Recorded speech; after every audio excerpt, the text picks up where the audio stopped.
I am going to turn it over to Sarah. We're going to start with the direct admissions program. Well, thank you. Thank you, Jenny. Welcome again to everyone for being here today. We're going to start off just talking about direct admissions. So the best place to go to find out information around direct admissions to share with parents or to answer any questions that student or parents have is to come to the Next Steps Idaho website. So that's nextsteps.idaho.gov. And if you are able to follow along on your own browser, you can just type that in.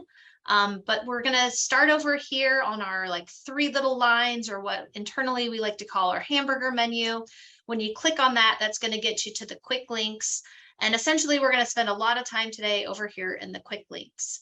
I'm not going to go right here to direct admissions because I want to show you a couple different ways you can get directly from here, but you can also get there from our Apply Idaho landing page. So if you click on Apply Idaho, you're going to see this big fat envelopes for at least six colleges. That's going to be an option for students to take them directly to that direct admissions page, and they can click on read the letter, and that will pop up a PDF of the letters. They can also come down in here and read through, now that they're in, what steps do they need to take. A couple things to note is that this year, direct admissions is going to be based on a 2.6 GPA. So if a student has a 2.6 GPA or higher, they're going to get that letter of 8 in the mail. And if they have anything below a 2.6, they are going to get the letter of 6. For those students who do receive the letter of 8, if they have a GPA between 2.6 and 2.8, there will be some additional details that they'll need to provide for a couple of the schools for a final admission decision. So that's just something that when you're coaching or talking with any students or parents, if students fall within that range and they receive the letter of 8, there are a couple different things that they'll have to do, and we'll show you a little bit more about that when we log in and do the demo of Apply Idaho. But from here, you can see the mailer, which was the postcard. The postcards went out the first weekend of September, and the letters were going out into the mail on this coming Monday. So once we're done with the demo today, you can also have students log into Apply Idaho, and they will be able to see their 2022-2023 direct admissions letter by creating an Apply Idaho account. They will not be able to submit an Apply Idaho application today. That doesn't open until October 3rd. So again, right here from the direct admissions page, they have information about what steps they need to do to take advantage of direct admissions and all the samples. We even have the postcard and a letter in Spanish if you need to share that with any of your students or parents. So I'm going to go back over to the Apply Idaho page. This is where students can access Apply Idaho, and again, it does open October 3rd. A couple new things that we want to highlight for you on this Apply Idaho page is this new participating colleges in Idaho map. So for students that might not be familiar with some of the schools, if they were to click on the mortarboard here at Lewiston, it'll pop them up to information around Lewis Clark State College. And when they click more, they'll be taken right to the Lewis Clark State College page on the Idaho Next Steps website. I'm going to go back to Apply Idaho. For students that are interested in pursuing career technical colleges, they can click here on the map and they will see access all of our career technical colleges. If you scroll down, we have a new complete Apply Idaho College application guide. You can either click on the guide here or on launch. It's going to take you to a video of the application, and then it's going to break things down for students and for parents and for you in terms of what you need before you need to apply. So gathering materials, how to create an account, how to check out colleges, and how to verify their Apply Idaho account. They also get step-by-step instructions on how to complete the application, from providing their personal information with screenshots down to what the application summary looks like, and what they need to do and things they need to remember about that, as well as how to submit their application. And then down at the bottom, there are general answers around things specifically to Apply Idaho in terms of how to access direct admissions pages, letters, what types of questions, how to respond to different questions on the page, and information about what happens to the data when it gets submitted to institutions. So all of these FAQs are specific to helping students and their families complete the Apply Idaho application for this year. And again, you get to that from the Apply Idaho page on the mega menu and scrolling down to the complete the application guide. In addition, down at the bottom of the Apply Idaho page, we have some alternatives. So maybe some alternative ways for students to pay for their education, as well as alternative pathways that can support them as they move on past. Thank you, Tammy. We will make sure that it says not October 1st because it should say October 3rd.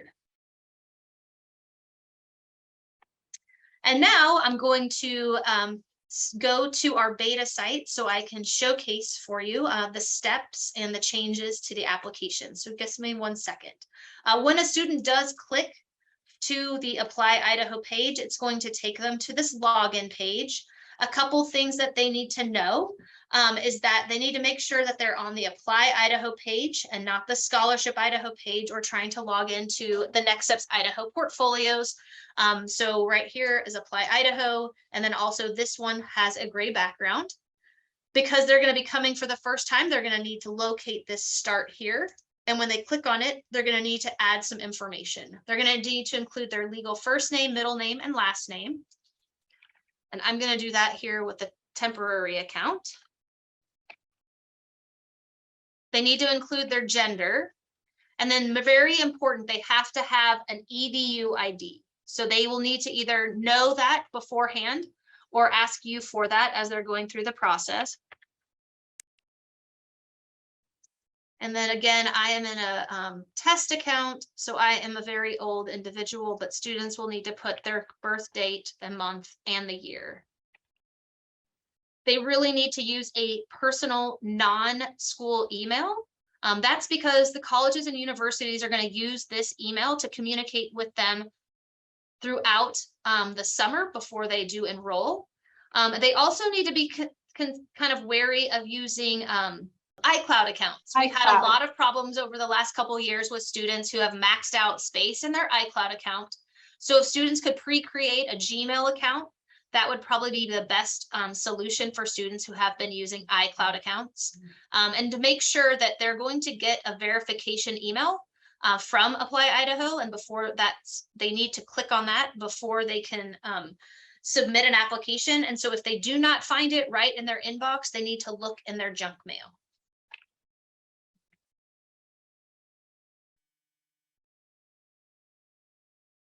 So when a student logs in and creates their account for the first time, they get to see their direct admissions letter. And my test student is receiving the letter of 6. So they're getting our 6 open access institutions. New this year on the direct admissions letter, you'll notice that we have all of the institutions icons, and then it's made possible with a collaboration to the state board. And so when they're ready, when it opens October 3rd, they can click apply. And it's going to take them and show that they need to do that verification email. So let me just show you what that verification email looks like. So it's going to say, welcome to Apply Idaho. Thank you for creating your account. And they need to click right here on this click here button. And that's going to take them to a confirmation email page that says, hey, thank you so much for confirming your email. Please remind them that they should not hit reply all and say verified, because that is not going to verify that email. That's just going to send me an email that says they didn't read, click here. So make sure that students know it's about clicking here to verify that email, because if they hit respond to me, the email is not going to be verified and they will not be able to submit their application. So new this year, we're not pre-populating any information in the student's preferred first name or last name, so they can go ahead and not have to use their given name. They can use whatever name they would prefer the schools to know. We do offer an opportunity for them to provide a social security number. It is not required. They can include their citizenship, their tribal affiliation, and native language. So here I'm a US citizen. I am not affiliated with a tribe and I speak English. And then we request a phone number, a home, and a cell. And we would really encourage students to allow text messaging. This will allow institutions to have a quicker response time to them. And also if they don't finish hitting submit, we're able to send them text message reminders to submit their applications. Another feature that was added thanks to feedback from counselors is the fact that you can move from one screen to the next, either from the top or the bottom of the page. So on the address page, we are piping in the information that we have on record from them from the directed mission file. So all they'll need to do this year is just make sure that is their correct permanent address. And if not, they can make a change. And if it is, then they can just go ahead and click next on to the next screen. They'll need to include the high school that they're graduating from. And for some students, they may only know the shortened name like Boise High. They need to make sure that they're selecting Boise Senior High because that's the list we have. So just encourage them to start typing in the name of your school. It'll shorten that list for them and make it easier for them to find. And then they need to put in the month and year that they are graduating. So if they're graduating in May or June, they can do that. If they're graduating early in January, they can pick 23. If they're graduating in December, they can pick December. And then college start date. So they either need to say they're going to start from the fall after they graduate from high school or the summer following graduation. So they can say what their enrollment date is, and then they enter in their parents' level of education. And now to the fun part, they get to select their institutions and majors. So they need to click here. It's going to pop up a pop-up window. New this year is we have some specific instructions to help with this process. We've also included the full name and the abbreviation for each of the institutions to hopefully make it easier for students to pick the schools that they are really interested in submitting applications to. So in order to submit an application, they need to type in a degree. If they are undecided, they can also just type in undecided. Once it starts to find the degrees, it'll highlight the schools that have those, and they can click, and I can hit add. I can only add one major for each institution. So if I've decided that's not what I want, I can come back in here and say a different one and click add. And then I can click off that box and I can click another school and hit add. I can then click next, and then I want to come back in here and make sure that in my institutions, I'm reviewing the schools. So I have my institution, my major, and now I'm ready to go to the next. Sarah, I'm so sorry to interrupt you. Can you just go back to that box really fast? I want to highlight the fact that they can click on that, see where each college is located, and it'll go to the map. Good call out. Thank you, Jenny. So if they're unsure where these institutions are located, it's going to pop up a new window for them and take them to that Apply Idaho map. So they can look and see, oh, there's College of Western Idaho, or there's the College of Southern Idaho. Thank you, Jenny, for that call out.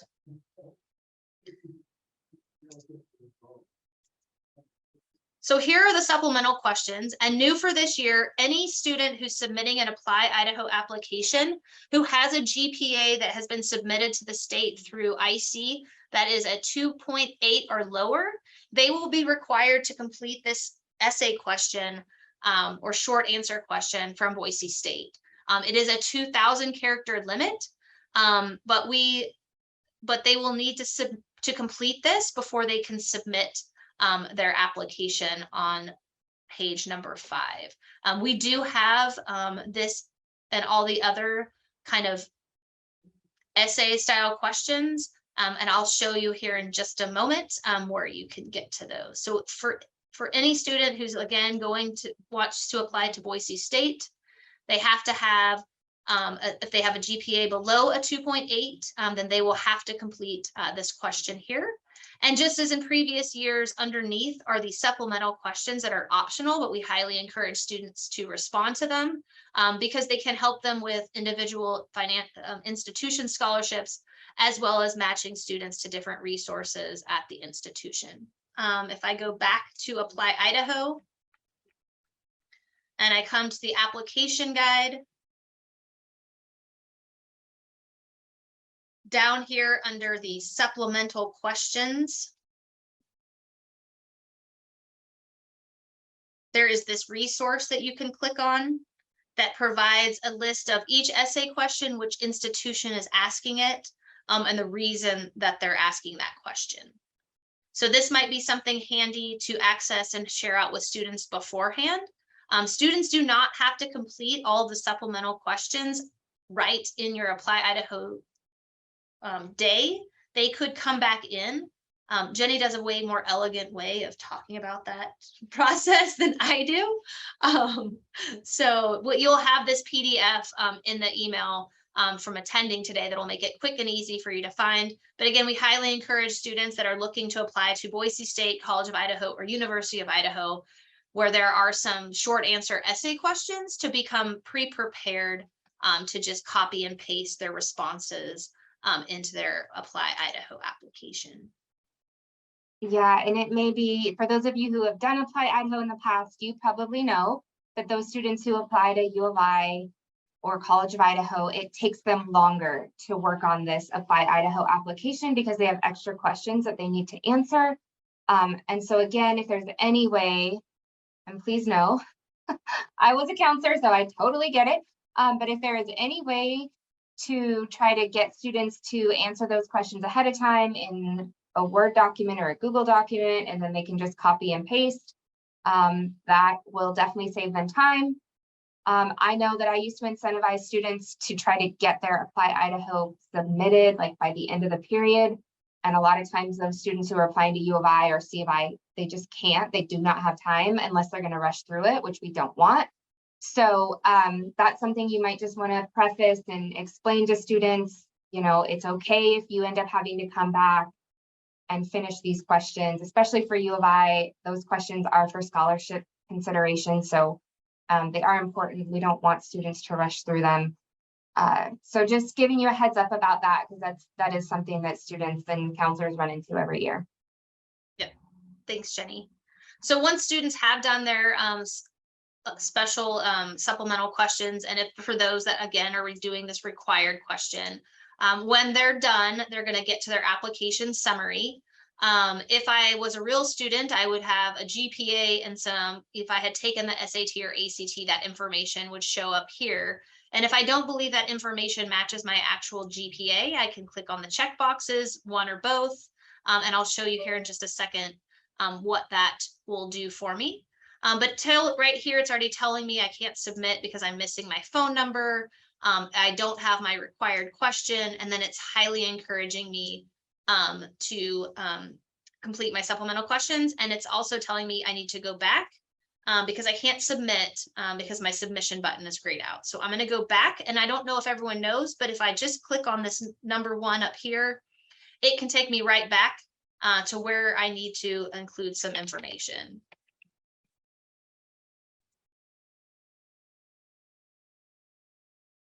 And then I can go right on back to that page. Now I'm just getting the information about I'm missing that optional piece for Social Security purposes, but I'm still not able to submit because I didn't finish my required question here. So I'm going to go back to here.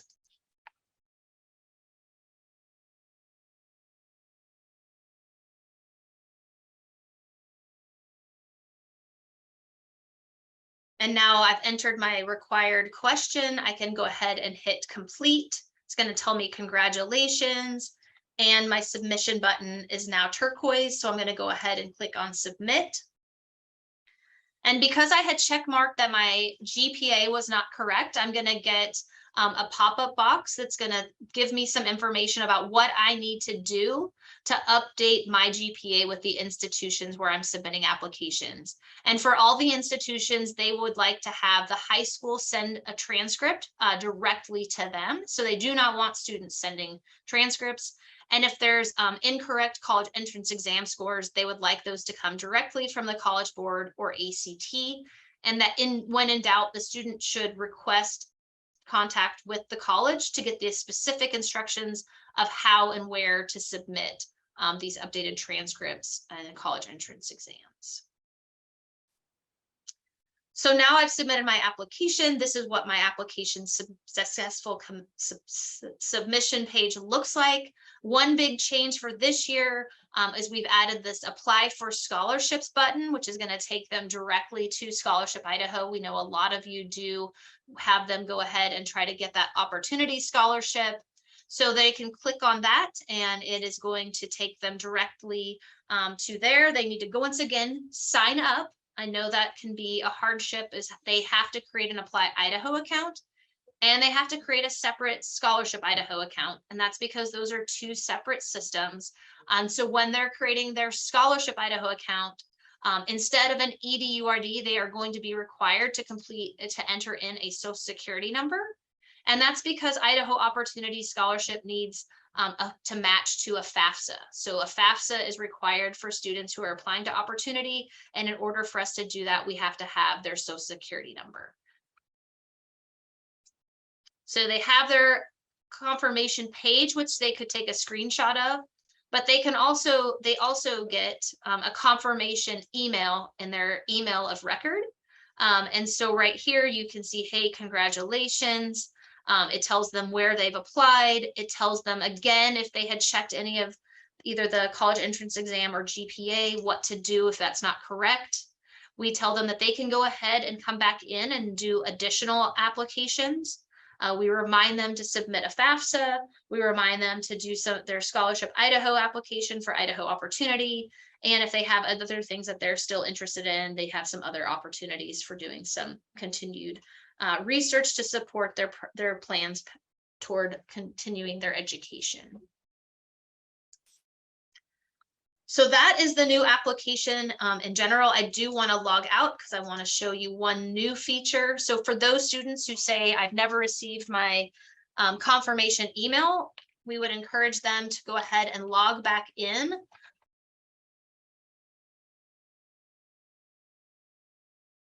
Because new this year, they get an application status page. So they'll be able to see the program that they applied to, as well as each institution. They'll get their submission date. And when an institution has pulled down their information, they'll get a date for when the institution received their application. So this is a great double check for students who think they have submitted an application, but maybe haven't. And if they want to continue to add new applications or change any application information, they just come here and they go back to that apply, and it takes them right in. It tells them when that was last submitted and that they do have to resubmit if they make any changes. So if I come here and I want to add another institution, I need to make sure that I resubmit for that third institution to receive my application. Oh, Sarah, do you want to show them the activities that we have on the website as well? Absolutely. So we have a couple new items and I'll let Jenny talk about them, but I'll navigate to them. So if you want to talk about them, I'll start going there. Perfect. So this is not going to be intuitive. We've talked about this before, but just as a reminder, when you come to the Next Steps Idaho website, you always want to click on the For Educators page. Don't pay attention to the one that says For Counselors and Advisors, even though that's what most of you are. Just ignore that and click on For Educators. That's where most of the information is that you're going to want. And so then you're going to click on Curriculum and Resources. And then when you scroll down, you should be, College Application Event Activities. So if you attended a counselor day last week, you probably heard me talk about this, but we created some really fun and engaging activities that you can use with your students. Maybe if you want to get your staff involved, if you have an AVID class or a careers class in your school. These are just kind of fun, kind of creating that college going culture of getting students to be familiar with college terms or just thinking about the future. And so again, these can be things while the seniors are focused on doing Applied Idaho and applying to college. Maybe your 10th and 11th graders can be doing some of these activities in their English class.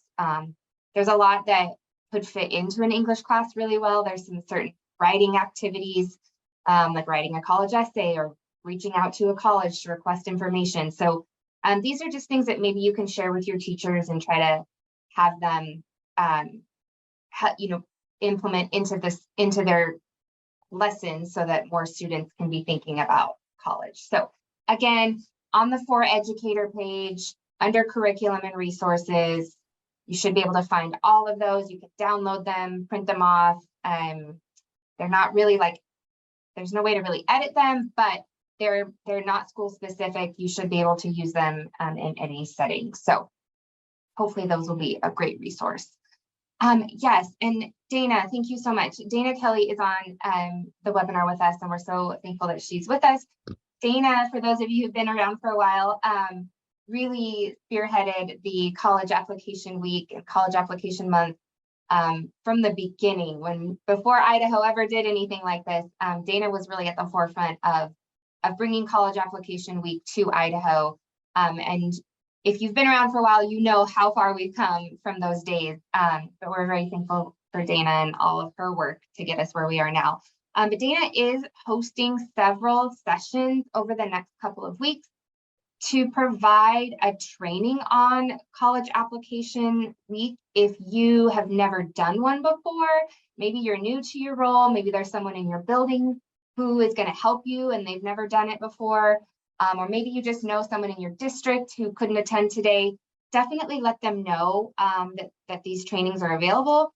And so where we're going to direct you is, again, to our Next Steps Idaho website. Under the quick links, there is a calendar link that you can click on. And hopefully this calendar link is something that you will visit often. We will put our internal events, our webinars, our trainings on here, but we're also inviting colleges and different community partners to add their events as well. So you can see already we have different things from Life's Kitchen. If as you have a student who's interested in that program, you can come to our calendar and see when there are tours and things like that.